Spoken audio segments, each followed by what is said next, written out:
Netherlands பயணத்தை முடித்துக் கொண்டு பிரதமர் மோடி நார்வே சென்றார். அங்கு இந்திய வம்சாவளியைச் சேர்ந்த சிறுமிகள் பரதநாட்டியம் ஆடி அவரை வரவேற்றனர். நார்வே சென்றுள்ள பிரதமர் மோடி அந்நாட்டின் பிரதமர் ஜோனாஸ் கார் ஸ்டோருடனை சந்தித்து இருதரப்பு உறவுகள் குறித்து பேச்சுவார்த்தை நடத்தினார். நார்வே சென்றுள்ள பிரதமர் மோடிக்கு அந்நாட்டின் உயரிய விருதான royal Norwegian order of merit வழங்கி கௌரவிக்கப்பட்டது. கடந்த 40 ஆண்டுகளில் இந்திய பிரதமர் ஒருவர் நார்வே நாட்டிற்கு பயணம் மேற்கொள்வது இதுவே முதல் முறை. இந்த பயணம் இந்தியா நார்வே இடையிலான நட்புறவை மேலும் வலுப்படுத்தும் என்று நம்புகிறேன் என பிரதமர் மோடி கூறியுள்ளார். இருமொழிக் கொள்கை என்பது தாவேக கொள்கைகளில் ஒன்று என்கிறார் அமைச்சர் ராஜ்மோகன். மத்திய அரசின் பிரதம மந்திரி ஸ்ரீ பள்ளி திட்டம் குறித்து ஆலோசித்து முடிவெடுக்கப்படும் என்றார். தமிழக முதல்வர் விஜய் வரும் 22ஆம் தேதி பிரதமர் மோடியை மரியாதை நிமித்தமாக சந்திக்க உள்ளதாக தகவல் வெளியாகி உள்ளது. சென்னை மாநகராட்சி கமிஷனர் குமரகுருபரன் மாற்றப்பட்டு புதிய கமிஷனராக சமீரனை நியமித்து தமிழக அரசு உத்தரவிட்டுள்ளது. தமிழகம் முழுவதும் உள்ள 620 அம்மா உணவகங்களில் உள்கட்டமைப்பு வசதிகளை மேம்படுத்தவும், சென்னை மாநகராட்சி மற்றும் நகராட்சிகளில் இயங்கும் அம்மா உணவகங்களை புதுப்பிக்கவும் முதல்வர் விஜய் உத்தரவிட்டுள்ளார். இந்தோ பசிபிக் பெருங்கடல் முன்னெடுப்பில் நார்வே இன்று இணைவது எங்களுக்கு மகிழ்ச்சி அளிக்கிறது. மேலும் கடல்சார் பாதுகாப்பு மற்றும் திறன் மேம்பாடு ஆகிய துறைகளில் ஒத்துழைப்பை வலுப்படுத்த நாங்கள் இணைந்து பணியாற்றுவோம் என பிரதமர் மோடி கூறினார். நீங்கள் இதுவரை பார்க்காத அரசு துறையை அமைச்சர்களை முதல்வரை பார்ப்பீர்கள். இன்னும் ஒரு ஆண்டில் முதல்வரின் செயல்பாடுகள் உங்களுக்கு தெரியும் என அமைச்சர் நிர்மல்குமார் கூறினார். தமிழகத்தில் நம் திட்டங்கள் தொடரும் வரை திமுக ஆட்சியே தொடர்கிறது. நாம் தான் இப்போதும் ஆட்சியில் இருக்கிறோம் என திமுக தலைவர் ஸ்டாலின் கூறியுள்ளார். பல இடங்களில் பூத் ஏஜென்ட் கூட இல்லாத நிலையில் சோசியல் மீடியாவால் மட்டுமே தாவேக ஆட்சிக்கு வந்ததாக திமுக தலைவர் ஸ்டாலின் பேசினார். 10ஆம் வகுப்பு பொதுத் தேர்வு முடிவுகள் நாளை மறுநாள் வெளியிடப்படுகிறது. ஜூன் 1ஆம் தேதி முதல் பள்ளிகள் மீண்டும் திறக்கப்படும் என தமிழக அரசு தெரிவித்துள்ளது. 2026-27ஆம் கல்வியாண்டுக்கு புதிய பாடத்திட்ட அடிப்படையில் தயார் செய்யப்பட்ட 1 முதல் 3ஆம் வகுப்பு பாடப்புத்தகங்களை பள்ளிக்கல்வி அமைச்சர் ராஜ்மோகன் வெளியிட்டார். அதேபோல் கோடை விடுமுறை முடிந்து வகுப்பு 1 முதல் 3 வரையுள்ள மாணவர்களுக்கு ஜூன் 4ஆம் தேதி மீண்டும் பள்ளிகள் திறக்கப்படும் என்றார். பதவிதான் முக்கியம் என்றால் காங்கிரசுக்கு முன்பே தாவேக அரசுக்கு நான் ஆதரவு வழங்கியிருக்க முடியும். ஆனால் அமைச்சரவையில் இடம்பெற வேண்டாம் என்பது என் நிலைப்பாடு என விசிக தலைவர் திருமாவளவன் கூறினார். நாங்கள் திமுக கூட்டணியில் தான் இன்னும் தொடர்கிறோம். யாருடனும் பேரம் பேசவில்லை என்கிறார் விசிக தலைவர் திருமாவளவன். சட்டசபை தேர்தலில் தோல்வியடைந்த நிலையில் பொதுவாழ்வில் இருந்து சில காலம் ஓய்வெடுத்துக் கொள்கிறேன். தொடர்ந்து மக்கள் பணியாற்றியதால் சிறிது காலம் தனிப்பட்ட வாழ்க்கையில் கவனம் செலுத்த உள்ளேன் என முன்னாள் அமைச்சர் தியாகராஜன் அறிவித்துள்ளார். அழும் குழந்தைகள் கிலுகிலுப்பைக்காரனிடம் இருந்துவிட்டு அழுகை ஓய்ந்ததும் மறுபடியும் தாயிடம்தான் வரும். அதுபோல தமிழக மக்களும் திமுகவிடம் மீண்டும் வருவார்கள் என்ற நம்பிக்கை உள்ளது என எதிர்க்கட்சித் தலைவர் உதயநிதி சொன்னார். அமைச்சர் பதவியும் அதிகாரமும் இழந்த பிறகு விரக்தியிலும் அகங்காரத்திலும் சிலரின் மொழியின் தரம் எந்த அளவுக்கு கீழே விழுகிறது என்பதற்கான உதாரணம்தான் அனிதா ராதாகிருஷ்ணன் பேச்சு. எங்களுக்கும் திருப்பி பேச தெரியும், அரசியலிலும் பதிலடி கொடுக்க தெரியும் என காங்கிரஸ் எம்பி மாணிக்கம் தாகூர் தெரிவித்துள்ளார். ஆட்சி மாறினாலும் காட்சிகள் மாறவில்லை என்பது போல் சரியான மேய்ப்பன் இல்லாமல் காவல்துறை தற்போது தறிகெட்டு ஓடுகிறதோ என்ற சந்தேகம் மக்கள் மனதில் எழுந்துள்ளது என அதிமுக பொதுச் செயலாளர் பழனிசாமி விமர்சித்துள்ளார். கேரள முதல்வர் பதவியேற்பு விழாவில் பங்கேற்க திட்டமிட்டிருந்த முதல்வர் விஜயின் பயணம் ரத்து செய்யப்பட்டுள்ளதாக தகவல் வெளியாகியுள்ளது. பதவியேற்ற பின் முதலில் ஜனாதிபதி பிரதமரை சந்திப்பதுதான் மரபு என்பதால் ரத்து செய்யப்பட்டதாக கூறப்படுகிறது. தமிழகத்தில் பிளாண்டர்ஸ் வைரஸால் மக்களுக்கு பாதிப்பு ஏற்படாது. பொதுமக்கள் அச்சமடைய தேவையில்லை. இருப்பினும் இதற்கான முன்னெச்சரிக்கை நடவடிக்கை எடுக்கப்படும் என அமைச்சர் அருண்ராஜ் கூறினார். புதுச்சேரியில் அமைச்சர் பதவிக்காக 100 கோடி ரூபாய் வரை பேரம் பேசப்படுகிறது. அதனால்தான் புதிய அமைச்சர்கள் பதவியேற்பு தள்ளி போகிறது என முன்னாள் முதல்வர் நாராயணசாமி குற்றம் சாட்டியுள்ளார். சென்னை நேரு ஸ்டேடியத்தில் விளையாட்டுத்துறை அமைச்சர் ஆதவ் அர்ஜுனா திடீரென ஆய்வு மேற்கொண்டார். பின்னர் வீரர்கள் வீராங்கனைகளுடன் கலந்துரையாடினார்.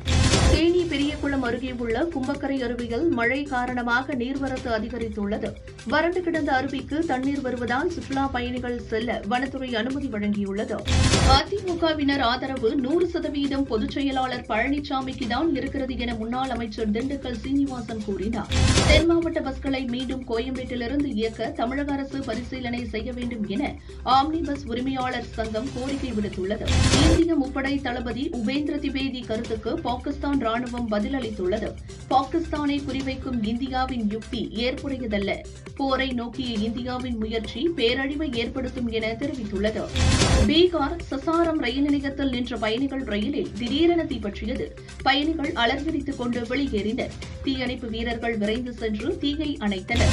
தமிழகத்தில் போதை கலாச்சாரம் அதிகமாக உள்ளது. போதை பழக்கத்தை ஒழிக்க விளையாட்டில் கவனம் செலுத்த வேண்டும் என அமைச்சர் ஆதவ் அர்ஜுனா கூறினார். ஊட்டி தாவரவியல் பூங்காவில் 128வது மலர் கண்காட்சி இன்று தொடங்கியது.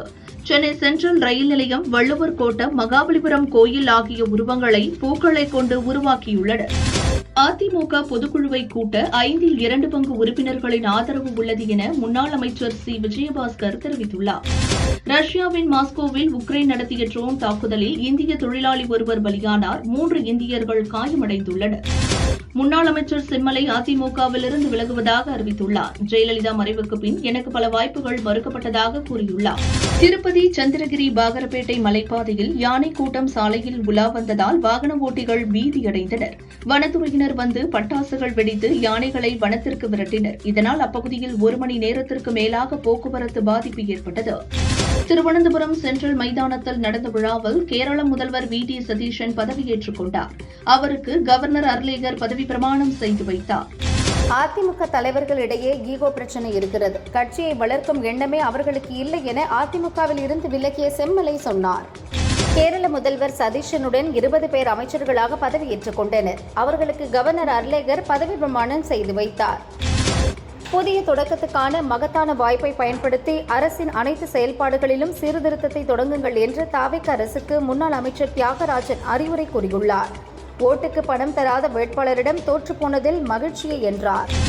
கோடை விடுமுறை முடிந்து பள்ளிகளை எப்போது திறப்பது என்பது குறித்தும் 20ஆம் தேதி 10ஆம் வகுப்பு தேர்வு முடிவுகள் வெளியிடுவது குறித்தும் அமைச்சர் ராஜ்மோகன் மற்றும் கல்வித்துறை அதிகாரிகளுடன் முதல்வர் விஜய் ஆலோசனை நடத்தினார்.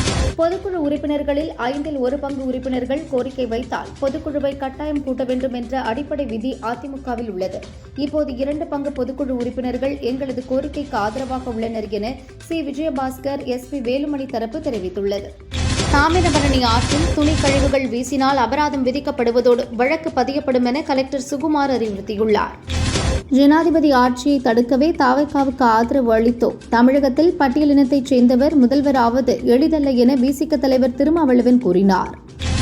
இயலாமையை மறைக்க எங்கள் மீது அவதூறுகளை சொன்னால் விளக்கம் அளிப்போம். சமூக ஊடகங்களில் பொய்களை பரப்பினால் உண்மையை போட்டுடைப்போம் என திமுக தலைவர் ஸ்டாலின் கூறியுள்ளார். அதிமுகவும் திமுகவும் இணைந்து ஆட்சி அமைப்பதற்காக பேசியிருந்தாலும் தவறில்லை என அதிமுகவிலிருந்து விலகிய மூத்த தலைவர் செம்மலை தெரிவித்துள்ளார். திருச்சி காஜாவளை பகுதியில் திருமணம் செய்ய வலியுறுத்தி கல்லூரி மாணவியை இளைஞர் ஒருவர் கல்லால் தாக்கினார். காயமடைந்த மாணவி ஹாஸ்பிட்டலில் அட்மிட் செய்யப்பட்டார். இளைஞரை பொதுமக்கள் பிடித்து போலீசில் ஒப்படைத்தனர். பொதுப்பணி மற்றும் விளையாட்டுத்துறை அமைச்சர் ஆதவ் அர்ஜுனாவுக்கு ஏற்கனவே துணை முதல்வருக்காக இருந்த அறை ஒதுக்கப்பட்டுள்ளது. தனது அறைக்கு வந்த ஆதவ் அலுவலக பணிகளை தொடங்கினார். ஸ்வீடன் பயணத்தை நிறைவு செய்த பிரதமர் மோடி நார்வே புறப்பட்டார். அங்கு நார்வே பிரதமர் ஜோனாஸ் கார் ஸ்டோருடன் இருதரப்பு உறவுகள் குறித்து பேச்சுவார்த்தை நடத்துகிறார். தஞ்சை அடுத்த கரந்தையில் பிரசித்தி பெற்ற கருணாசாமி கோயிலில் ஸ்ரீ அருந்ததி தேவி வசிஷ்ட மகரிஷி திருக்கல்யாண வைபவம் விமரிசையாக நடந்தது. திருக்கல்யாணத்தை ஏராளமான பக்தர்கள் தரிசித்து மகிழ்ந்தனர்.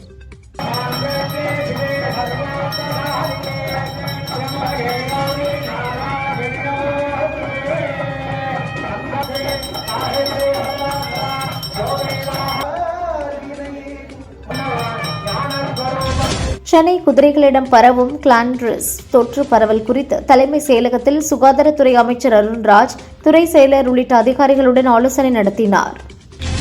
கோவை இருகூர் பகுதியில் மீன்பிடித்துக் கொண்டிருந்த போது ஏற்பட்ட மோதலில் 7ஆம் வகுப்பு மாணவன் அடித்து கொலை செய்யப்பட்டார். இது தொடர்பாக மாணவரின் நண்பர்கள் 2 கைது செய்யப்பட்டுள்ளனர். சென்னை தலைமை செயலகத்தில் முதல்வர் விஜயுடன் இந்திய வர்த்தக மற்றும் தொழில்துறை கூட்டமைப்பினர் சந்தித்து பேச்சுவார்த்தை நடத்தினர். பிரபல ஸ்டண்ட் மற்றும் நகைச்சுவை நடிகர் முத்துக்காளையின் மனைவி மாலதி உடல்நலக் குறைவால் காலமானார். கடந்த சில நாட்களாக ஹாஸ்பிட்டலில் சிகிச்சை பெற்று வந்த நிலையில் இன்று இறந்தார். திரைப்பட தயாரிப்பாளர் கே. ராஜன் மறைவுக்கு முதல்வர் விஜய் இரங்கல் தெரிவித்துள்ளார். அவரது பங்களிப்பை திரைத்துறை என்றும் நினைவில் வைத்திருக்கும் என்றும் கூறியுள்ளார். நீட் வினாத்தாள் விற்பனை தொடர்பாக மராட்டியத்தைச் சேர்ந்த பிரபல நீட் பயிற்சி மைய உரிமையாளர் சிவராஜ் கைதானார்.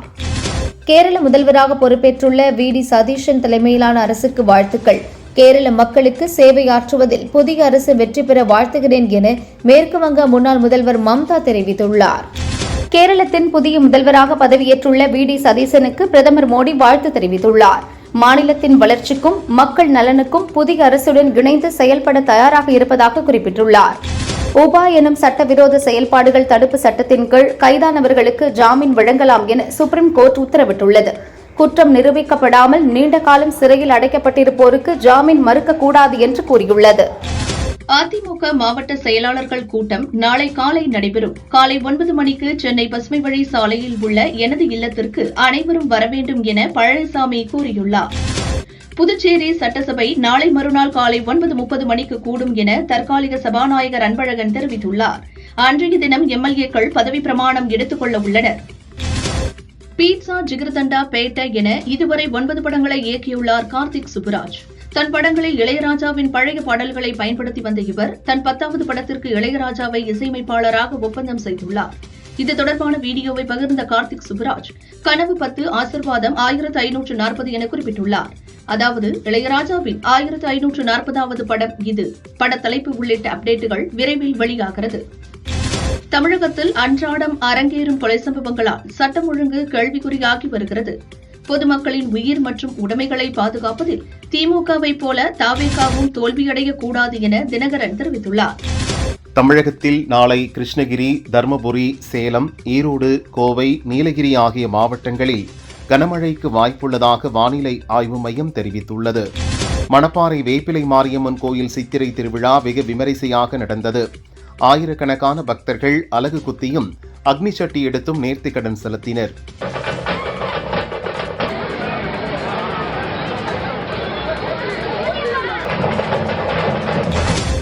தாவிக அரசு மக்களுக்கானது. மக்கள் அதிகாரிகளை நம்பியுள்ளனர். சட்டம் ஒழுங்கில் யார் தவறு செய்தாலும் கடும் நடவடிக்கை எடுக்கப்படும் என மதுரை மத்திய தொகுதி தாவிக எம்எல்ஏ முஸ்தபா கூறினார். பிரிட்டன் வரலாற்றிலேயே இந்திய வம்சாவளியைச் சேர்ந்த மிக இளம் வயது மேயர் என்ற சாதனையை துஷார் குமார் படைத்துள்ளார். 23 வயதாகும் இவர் பிரிட்டனின் எல்ஸ்டி அண்ட் போர்ஹாம்வுட் நகரின் புதிய மேயராக பொறுப்பேற்று இந்திய சமூகத்திற்கு பெருமை சேர்த்துள்ளார். ஜூன் 15ஆம் தேதி முதல் கேரள அரசு பஸ்களில் பெண்கள் இலவசமாக பயணம் செய்யலாம்.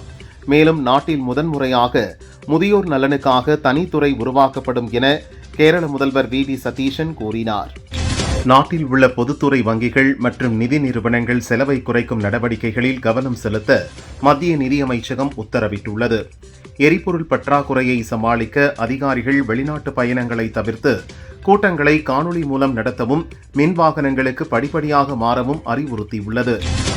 சோழர் பெருமையை 300 ஆண்டுகளுக்கு பிறகு மீட்டெடுத்த பிரதமர் மோடிக்கு ஒரு சின்ன பாராட்டு கூட தெரிவிக்க முடியாத அளவுக்கு முதல்வர் விஜய்க்கு தமிழ் வரலாறு மீது எவ்வளவு அலட்சியம் இருக்க வேண்டும்?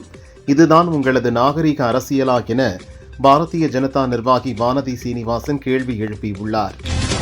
காமெடி நடிகர் கொட்டாச்சி மகள் மானஸ்வி பூ காய் கனி படத்தில் ஹீரோயினாக அறிமுகமாகிறார்.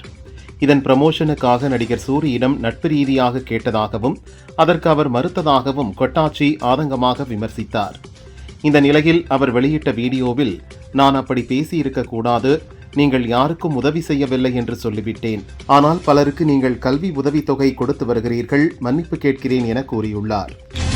குழந்தைகளின் பிறப்புச் சான்றிதழை வாட்ஸ்அப் மூலம் பெறலாம் என சென்னை மாநகராட்சி அறிவித்துள்ளது.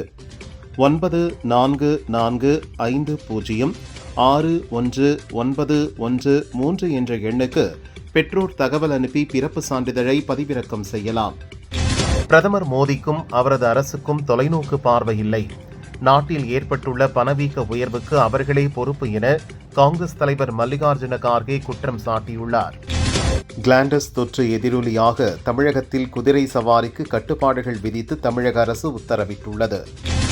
தமிழகத்தில் 108 ஆம்புலன்ஸ்களின் எண்ணிக்கையை 2500ஆக அரசு உயர்த்த வேண்டும் என பாமக தலைவர் அன்புமணி கோரிக்கை வைத்துள்ளார். 2005இல் மத்திய அமைச்சராக இருந்தபோது 108 ஆம்புலன்ஸ் திட்டம் கொண்டு வந்ததில் பெருமிதம் கொள்கிறேன் என்றார்.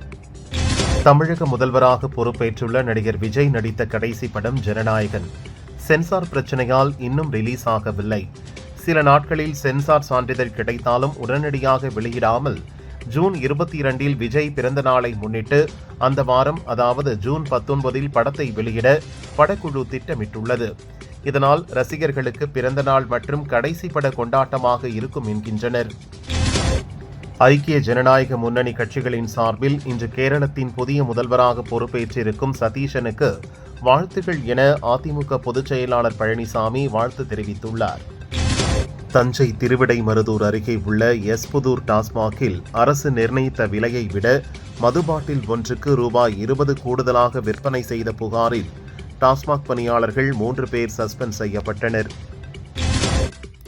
சட்டசபை தேர்தலில் அவிநாசி தொகுதியில் வெற்றி பெற்ற தாவேக எம்எல்ஏ கமலி தனக்கு வாக்களித்த மக்களுக்கு நேரில் சென்று நன்றி தெரிவித்தார்.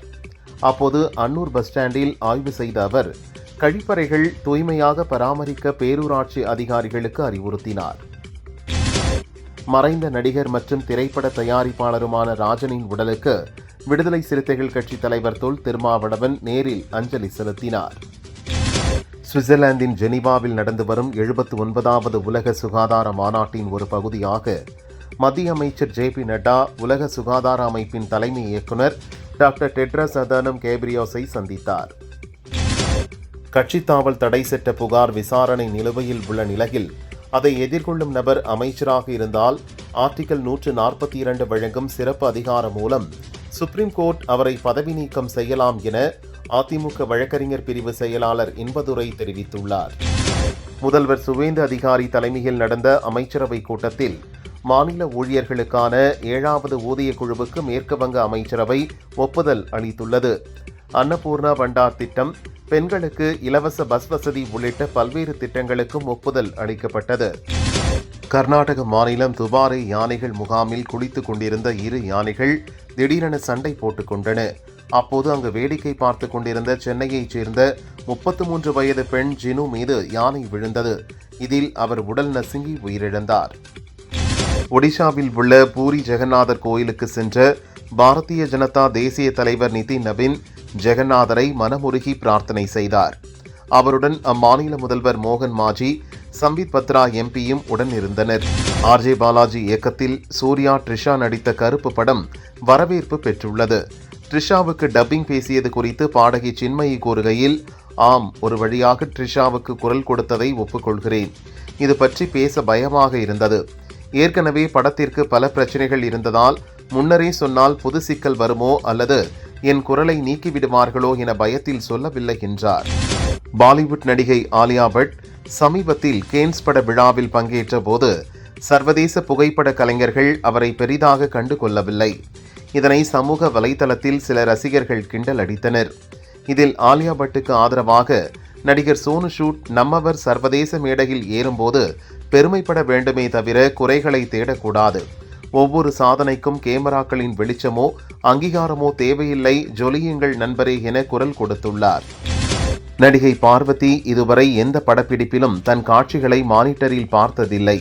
ஆனால் மலையாளத்தில் நிசாம் பஷீர் இயக்கத்தில் பிருத்விராஜ் ஜோடியாக அவர் நடித்து வரும் ஐம் நோபடி படத்தில் தன் பழக்கத்தை மாற்றி ஒவ்வொரு ஷாட் முடிந்ததும் மானிட்டரை பார்த்து அடுத்த ஷாட்டுக்கு ரெடி ஆவாராம். பார்வதி கூறுகையில், இந்த படத்திற்கு உடல் மொழி அசைவுகளுக்கு முக்கிய தேவை இருந்தது. அதனால் மானிட்டரில் ஒவ்வொரு முறை பார்த்து நடித்தேன் என்றார். சென்னை மாநகராட்சி கமிஷனர் குமரகுருபரனுக்கு பதிலாக சமீரன் நியமிக்கப்பட்டார்.